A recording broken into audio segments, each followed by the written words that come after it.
Nah, kalau kita kan konsisten terus, nah sebetulnya di asosiasi lembaga survei yang ada di Indonesia maupun suatu, lalu kemudian lagi pindah-pindah kubu. Nah, itu jadi agak susah dia gitu ya.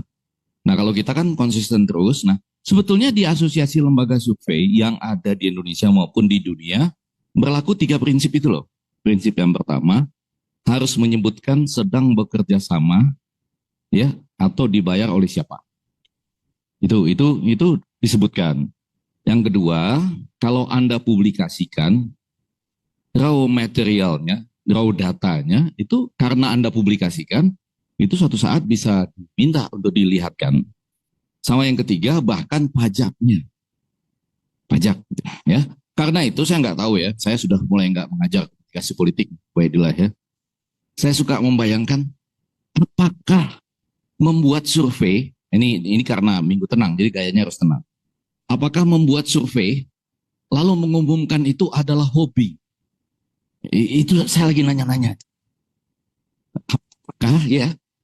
Apakah orang bikin survei, lalu tiap 2 minggu sekali atau lebih gitu ya, tapi rutin mengumumkannya itu hobi nggak ya gitu?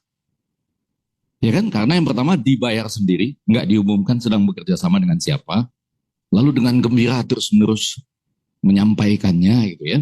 Nah, untuk gampangnya dalam komunikasi politik tuh ada 4 macam lembaga survei. Yang pertama, tapi ini pelajaran dalam kelas supaya tidak panjang seperti film yang lagi ngetop itu, saya potong pendek saja. Yaitu yang pertama itu lembaga publik yang bikin survei dan memang endorsementnya sudah banyak. Jadi orang tuh naruh uang terus di dia karena dia dipercaya. Nah, supaya gampang, langsung ya. Kalau yang sedang nggak merekam, coba buka pewresearch.org. Pew itu PEW.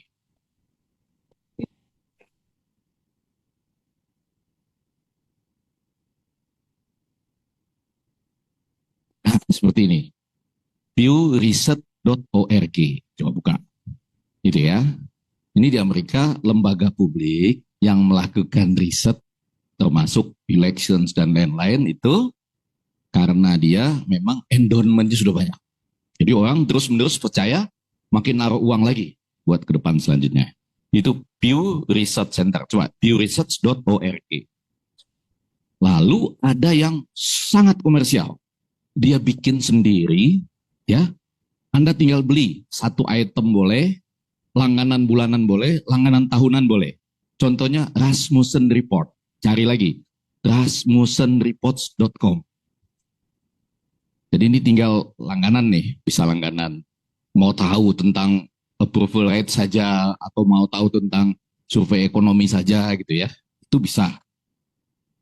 Oke, jenis yang kedua ya, komersial. Kalau yang Pew Research Center tadi gratis semua. Kalau yang ini komersial semua, supaya langsung nih ada bukti. Lalu yang ketiga, nah misalnya ini kerjasama antara universitas dan media. University of Southern California kerjasama dengan LA Times. Namanya USC Don't Shift. Ini juga ada. Anda bisa buka USC Don't Shift dalam namanya Pusat Studi Understanding America Study. Nah di situ ada semua dari tahun ke tahun. Nah jadi tadi 3 ya. Yang pertama lembaga publik yang betul-betul membuat hasil surveinya gratis. Yang kedua Rasmussen itu adalah mewakili yang komersial. Dia melakukan riset apa saja, silakan beli, silakan ambil satu-satu. Dan yang ketiga, itu kerjasama dari universitas dengan misalnya media. Ya, ada kan beberapa media yang bikin ya, Litbang ini, Litbang itu, misalnya bikin juga. Nah, di luar itu semua, konsultan. Dan umumnya mereka menyebutkan, kami sedang jadi konsultan buat ini. Gitu. Bukan aib untuk menyebutkan sedang menjadi konsultan siapa. Nanti yang akan dilihat itu track record-nya. Nah, yang paling menarik juga karena ini minggu tenang, jadi disajikan dengan cara-cara yang tenang dan senang. Beda cara menyajikan dari yang biasa saja. Jadi misalnya kalau ada lembaga menyajikan hasil surveinya ya, di luar hobi ya, saya nggak paham kalau yang hobi itu saya nggak paham. Sedang saya pelajari bagaimana orang bisa hobi menyampaikan hasil survei. Itu lagi saya pelajari, saya mohon maaf, ilmu saya belum sampai ke sana. Tapi kalau menyajikan seperti biasa, Maka dia akan menyajikan ini datanya dan segala macam. Nah yang agak aneh juga di Indonesia tuh, ada yang menyampaikannya dengan penuh perasaan. Saudara, di hasil melihat tren yang meningkat dari minggu ke minggu.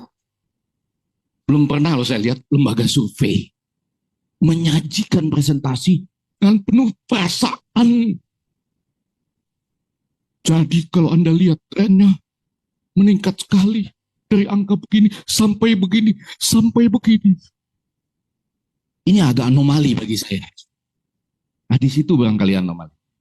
Kan survei itu sajian biasa kan? Yang ini segini, yang ini segini, yang ini segini. Demikianlah hasil kami gitu ya untuk menjadi pertimbangan bagi Bapak dan Ibu. Tapi kalau ada sampai dengan penuh perasaan, ini menunjukkan tren yang meningkat setiap 2 minggu. Dan dengan demikian akan mengarah pada satu putaran misalnya gitu ya. Ini luar biasa, perasaannya mendalam. Dan anomali, saya jarang lihat gitu di luar negeri, jarang saya lihat pelaporan survei yang seperti ini. Gitu.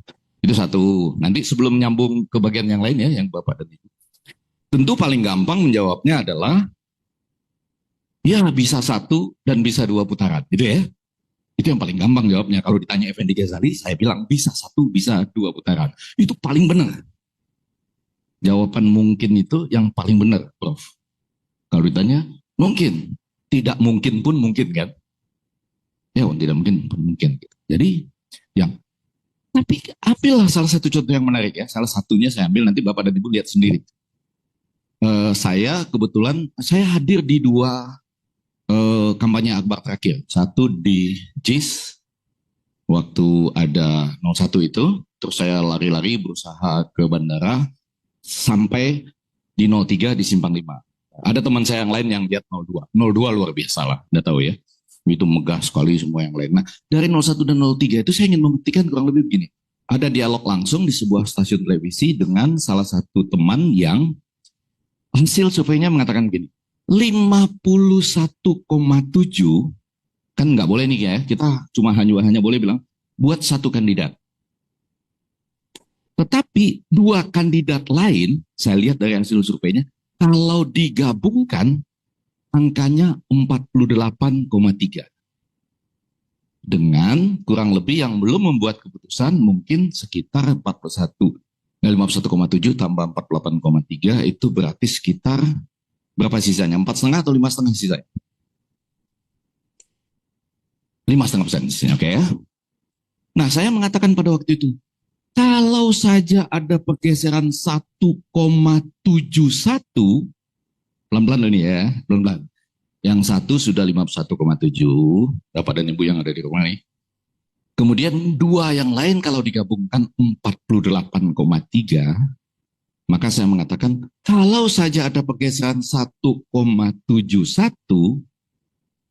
ingat ya, maka akibatnya bisa tidak terjadi yang disebut sebagai 1 putaran. Gitu ya. Lalu yang melakukan survei bilang sama saya, tapi kan Anda harus ingat bahwa yang 51,8 itu ada batas atas dan ada batas bawah, yaitu 2,9%. Saya kan dengan sangat tenang jawab. Saya ini kan karena harus minggu tenang dan tenang, saya jawabnya tenang-tenang.